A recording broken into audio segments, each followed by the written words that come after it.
Hi எல்லாருக்கும் வணக்கம். Welcome to our channel. First time நம்மளோட சேனல் பார்க்குறீங்க அப்படின்னா கண்டிப்பாக மறக்காமல் சப்ஸ்கிரைப் பண்ணி சப்போர்ட் பண்ணுங்கள். இந்த வீடியோ உங்களுக்கு பிடிச்சிருந்ததுன்னா லைக் பண்ணிவிட்டு உங்கள் ஃப்ரெண்ட்ஸுக்கு ஷேர் பண்ணிக்கோங்க.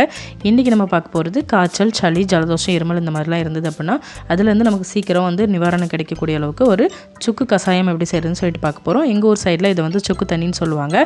இப்போ அதுக்காக நான் ஒரு 3 பீஸ் அளவுக்கு சுக்கு எடுத்திருக்கேன். இது மாதிரி உரலில் போட்டு லைட்டாக இடிச்சுக்கலாம்.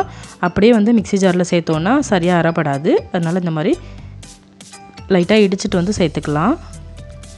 இப்போ இது கூடவே நான் கொஞ்சமாக மிளகு சேர்த்துருக்கேன்.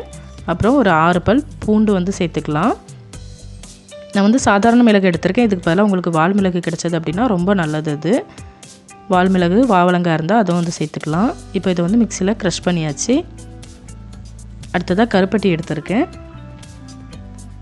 இது இனிப்பு சுவைக்காக அந்த சுக்கு இந்த கருப்பட்டிலாம் சேரும்போது ரொம்ப டேஸ்ட் ரொம்ப நல்லாயிருக்கும். கருப்பட்டிக்கு பதிலாக நம்ம பனங்கற்கண்டு கூட எடுத்துக்கலாம். ஆனால் கருப்பட்டி சிறந்தது. இப்போது ஒரு பாத்திரத்தில் ஒரு 5 டம்ளர் அளவுக்கு தண்ணி சேர்த்து கொதிக்க வச்சுருக்கேன். இப்போ நம்ம கருப்பட்டி இடித்து இதோட சேர்த்துக்கலாம். இப்போ இந்த கருப்பட்டி நல்லா கரைஞ்சி வரணும்.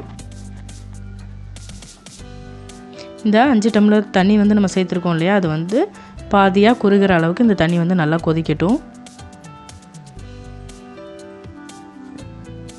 பாருங்கள், கருப்பட்டி கொஞ்சமாக கரைஞ்சிருக்கு. இப்போது நம்ம மிக்சியில் வைப்பரில் போட்டு எடுத்து வச்சுருந்தா இந்த கலவையை இந்த கொதிக்கிற தண்ணியில் சேர்த்துடலாம். நம்ம உரலில் இடித்தோம் இல்லையா, அப்படியே டைரெக்டாக கூட சேர்த்துக்கலாம்.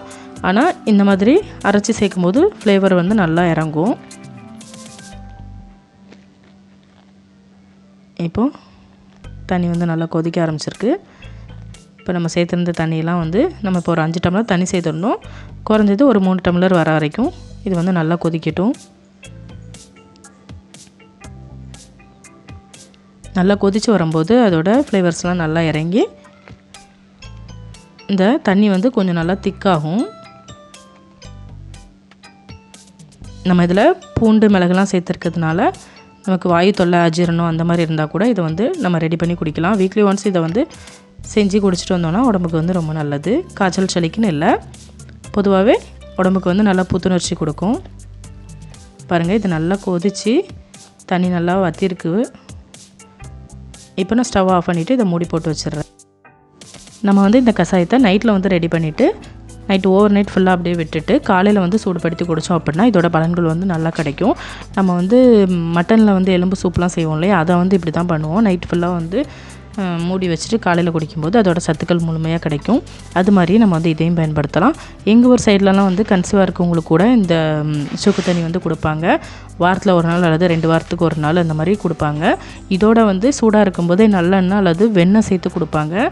அது வெண்ணெய் சேர்த்து குடித்தோம் அப்படின்னா உடம்புக்கு நல்லா குளிர்ச்சி கூட. நல்லெண்ணெய் சேர்த்து குடிக்கிறதும் கர்ப்பிணி பெண்கள் அந்த மாதிரி பயன்படுத்துவாங்க. அதுவும் ரொம்ப நல்லது. நம்ம இன்றைக்கி பார்த்தா இந்த வீடியோ உங்களுக்கு பயனுள்ளதாக இருக்கும்னு நினைக்கிறேன். நீங்களும் இதை செஞ்சு பாருங்கள்.